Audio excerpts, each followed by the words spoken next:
Today we have some huge news on Canadian Pacific, we catch up with the Urie Loco Society and end on a rather heartwarming note. Welcome to In the Loop.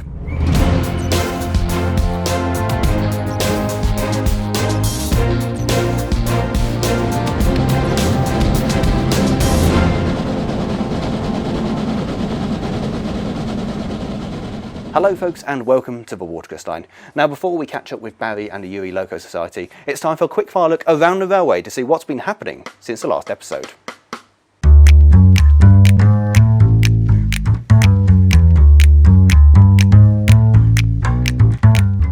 Well, we start here in Rockley with huge news. As you can see, Canadian Pacific has returned from Eastleigh. It's a huge step forward for this locomotive. Now, regards to the frames in the bottom end at the moment, they're taking the opportunity to do some more specialist work, which they couldn't do down at Eastleigh because our workshops are now a few metres away instead of quite a few miles. We'd like to take the opportunity now to say thank you to the National Lottery Heritage Fund who have helped fund and support us with this locomotive. And on the line of huge step forwards, let's go to the boiler shop. Now the boiler recently has had its hydraulic test, a huge step forward, and essentially what they do, they'll pump the boiler full of water up to 1.5 times its working pressure to test for leaks, to make sure it's structurally sound. So in this case, the boiler is rated for 250 psi, it gets pumped up to 375. As a reminder, your car tyre pressure is probably around about 30, 10 times that. But anyway, it passed, and the next stage now is a bit of fettling, ready for the steam test. Now, elsewhere in the workshops, we have our standard 4 being loaded back onto its wheels. It's quite an impressive operation when you see it. Essentially, we've got 4 jacks, and everything in that has to be moved into position and down to the 1,000th of an inch. The axe boxes have to fit perfectly. So understandably, we're going to give the guys some space and be well clear of them while we're doing it. Now, outside in the yard, the team are currently taking out the boiler tubes of the 7F, and this is part of the initial inspection and assessment process, so they can get a really good idea of what work needs to be done when this overhaul starts. Now, by the time you see this, Manston may have already returned to the Swanage Railway for their Simply Bullied Gala. It was fantastic having it here over steam illuminations and the first part of the year, and we'd like to take the opportunity to say a huge thank you to our friends at the Swanage Railway and Southern Locomotives Limited as well. Now, for those of you who do like Manston, this is not actually the last time you will see her appearing in one of our videos because we may have already filmed one. So, plenty to look forward to. On the 23rd of April, the new panel here at Messtead was officially opened by Lord Kamal of Edmonton.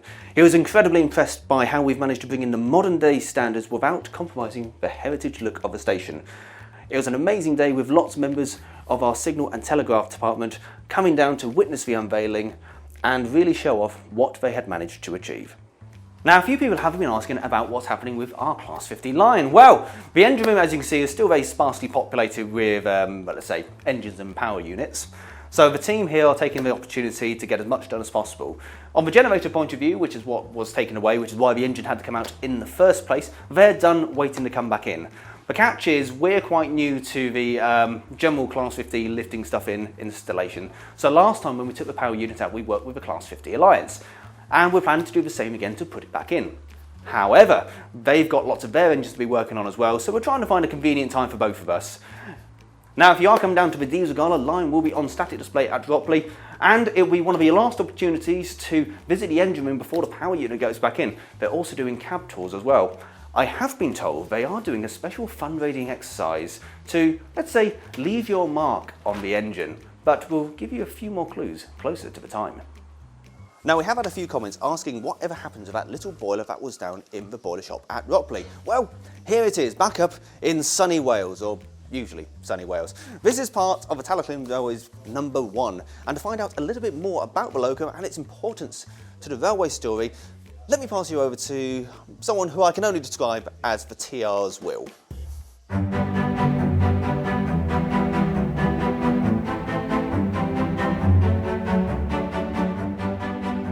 Number 1's quite important to us at the railway because, I mean, she was the first steam locomotive in this part of the world.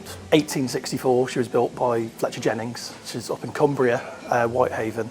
And when she first was delivered to the railway, 160 years ago, the locals didn't quite know how to get her going. So William Bowstead, who was employed by Fletcher Jennings, came all the way down here to kind of get her going and settle her in, but ended up actually leaving Fletcher Jennings and becoming the Talyllyn's first locomotive driver and engineer, and stayed here for quite a number of years and started his family down here until he emigrated to Australia.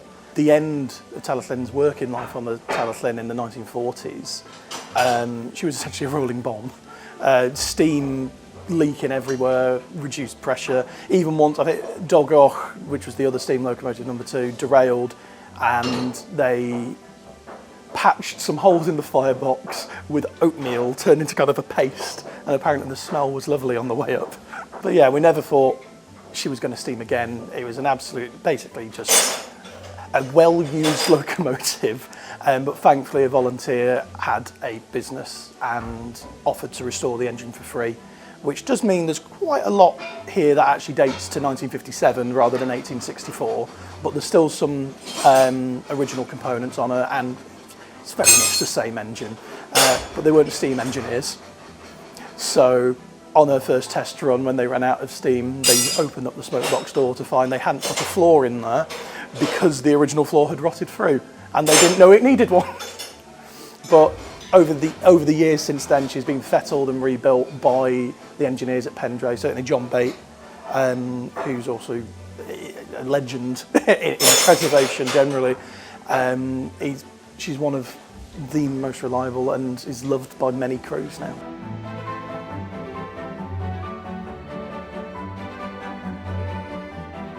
Huge thanks for that one, Luke. Now, if you are up in this part of Wales, then do pop down to Talyllyn Railway for a ride and a visit, and they are doing some redevelopment works where this locomotive will be taking part in a huge way, so do visit them, and yeah, have a lovely day out.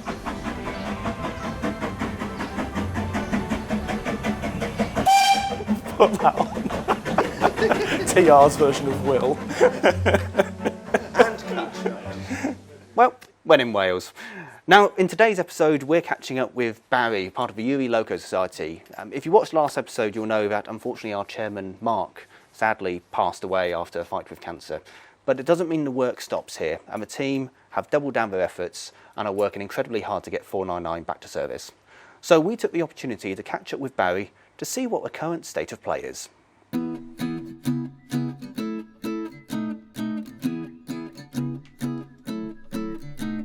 Barry, thanks so much for chatting to us. No problem. Since the last time we saw you guys, what's happened since? We're in the boiler shop at the moment. What's the state of play? Well, as you can see, boiler number 799, built for Sonara side, and, well, quite a bit actually.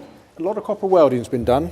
We've had stay holes built up, new laps put in on all 4 corners, a little bit more copper welding to do, and then the next thing will be to start fitting the new side wrapper and the throat plate. It's a fairly heavy repair, but it's basically a good sailing boiler. That's good. Yeah. So these boilers, they were from the King Arthur's, weren't they? That's They're it. interchangeable, Yeah, weren't they? that's right, yeah. This is a 200-pound boiler. We'll probably run it at 180 for 499. We've taken out rivets at the front tube plate, some building up with weld, and then what we do, we take 50% of the rivets out, weld it, put new rivets back in and take the other 50% out. So we don't spring the plates and everything like that. So yeah, that's the basic work on the boiler. We've also had, upside down, we've had the dome machined before we turned it over, and the threads have all been recovered on the dome. A lot of work, a lot of welding from my colleagues in the boiler shop. And yeah, it's made remarkable progress in about the last 3 months. It's looking excellent. Now, Yeah. before we move on to the next bit, I reckon someone's probably going to ask, why is it being run at 180 instead of 200? Well, the engine's designed for 180, and we found that obviously 506 has been perfectly right on 180. So the general feeling is also you're overloading the mechanics. Got more boiler pressure, a bit more punch, but we'll test it to 200 anyway. So yeah, that's the basics. Most of the Uries ran with 180-pound boilers. Usually when they had a 200-pound boiler and they ran it on a Urie, they were the tired old fireboxes. 180, they lasted a little bit longer. Fair enough, makes sense. Yeah. I think that sums up the basic work we've done. I'll just bring you around to the back end and I'll show you what we've been doing there. Excellent, well, let's go. Fair bit of work been undertaken on here. 4 new gauge pads. The other ones, the threads were enormous, so they've all been brought back to standard. These have been welded on, and they'll be then drilled and tapped for the gauge cocks, and then 4 laces go through to secure them.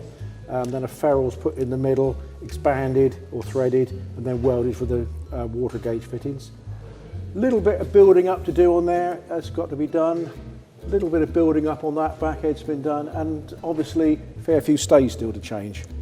So we've heard about the joys of stays before. Yeah, well obviously these have got to be changed. There's a few in the braking zone. Basically the braking zone is the ends and the top row by the crown. So we'll take all those out because they're highly stressed. Yep. And then put all brand new stays in there, because the last thing you want is to have to take the lagging off and change a broken stay. So if you put new in when you do it, I mean, boilers are always a hidden problem. The costs go up, the job goes sideways, and the end result goes over the horizon. So you know, you just got to get in there, and as the problem unfolds, deal with it. What we're doing it for the next generation. Makes sense.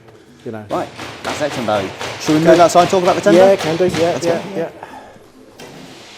Well, we've got ourselves another little job to do. Oh, joyous. Yeah, Southern Railway built South Eastern and Chatham design brake van, known as Dancehall Brakes. For our sins, we've offered to sort of take the flooring out that's all corroded away, and what we've discovered, believe it or not, is all the scrap that's weighting the thing down is all out of Eastleigh Works. Well, it's an interesting bit of railway honour. Yeah, and that's a crane stay out of a Drummond or a Urie engine. Oh, blimey. And that's the other half of it. Various bolts, patch screws, artefacts of unknown provenance. Excellent. So aside from souvenir hunting... yeah, and of course it's a time capsule from 1925, 1926. True, very true. So it's been sealed when the brake van was built, and it's all there. Fair enough. What other delightful items underneath the floor?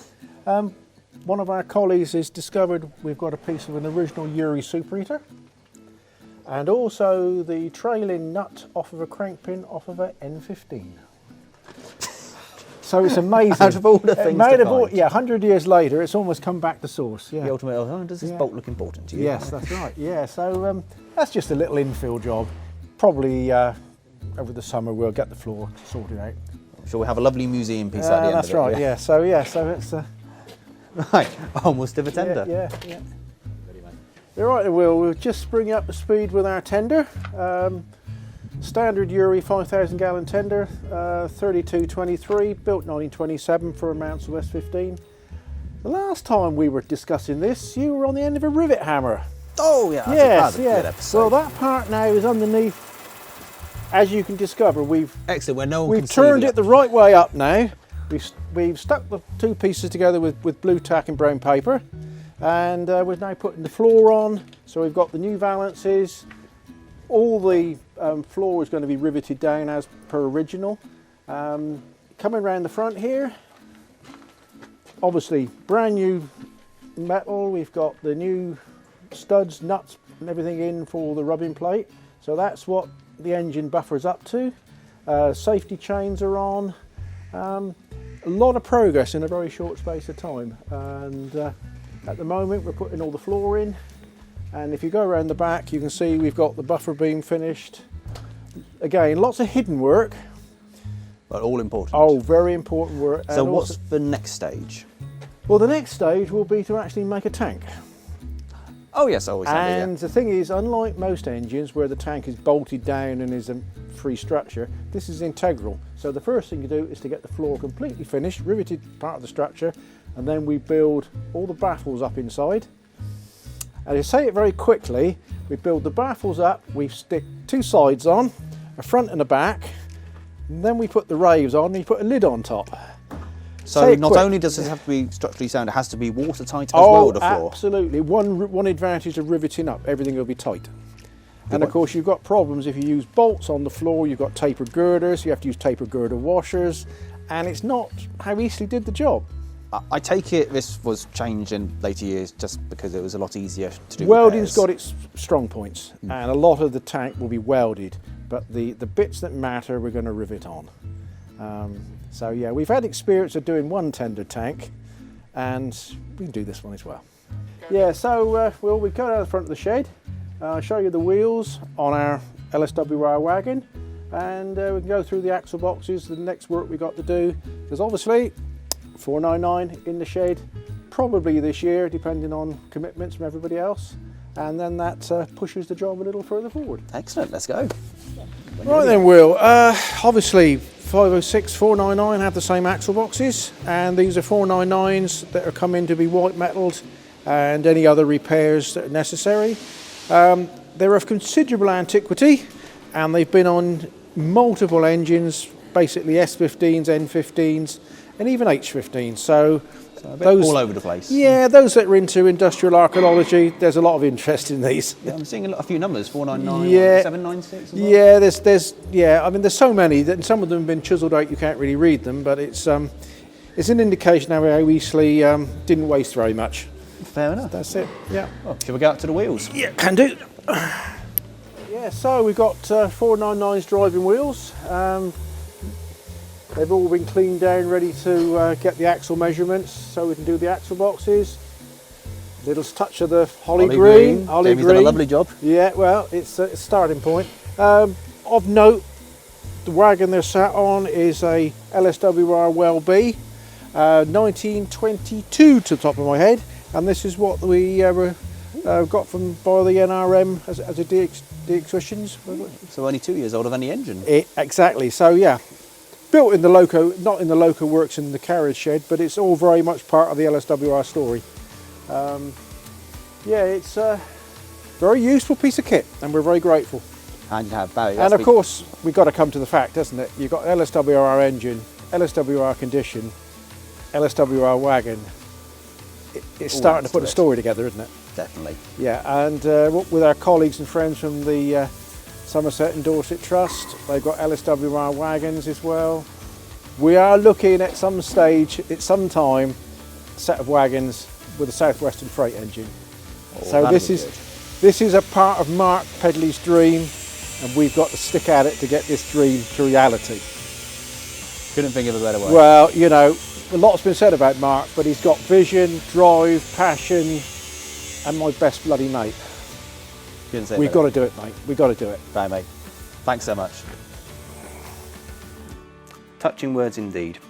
Now, I suppose Mark wouldn't forgive me if I didn't take the opportunity at this point to say, if you would like to keep in touch with everything happening with the Urie Loco Society and their two engines, 499 and 506, then they do a fantastic membership. It's only 20 quid a year, and for that, you get 3 editions of their wonderful Stovepipe magazine. As I said, it comes out 3 times a year and it gives lots of information about everything going on, including what's happening with their 2 engines. Mark was a very genuine person, but also was a bit of a character. He occasionally had ruthless ways of getting money out of people and new membership ideas coming up almost daily, including one that became somewhat legendary. When we were filming one of our previous episodes, Mark decided to talk about a new type of membership idea he's had. And we never used it in the end, which seemed a shame, especially actually when you consider the timing of when he first mentioned it. So we'd like to say a huge thank you to his family. Our hearts go out to you, and thank you so much for letting us use this clip, because for anyone who knew him, it was pure Mark. Cheekiness and good humour in the face of adversity. So I'll leave you to enjoy that. Thank you so much for watching once again. Thank you to Barry for chatting to us. And thank you to Mark. His legacy will live on. Enjoy the clip. Well, Mark, thank you so much for showing us around, and thanks to Barry. So, I suppose a nice standard question for episodes with us. How can people support you and keep track of everything that's happening with the Urie Loco Society? So glad you asked that, Will. Well, obviously the key thing is to join the society. Dotted around the railway, you will find our little membership leaflet. We don't do things like life membership anymore because people are living longer. We do an annual membership, we do a 5-year membership.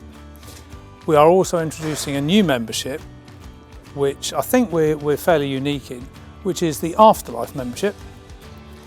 So once people do pass away, we basically have access to their money through their descendants for decades to come. So people are fully committed to paying us 15 quid for life for each one of their descendants even. Excellent. Are you sure you want to put that in?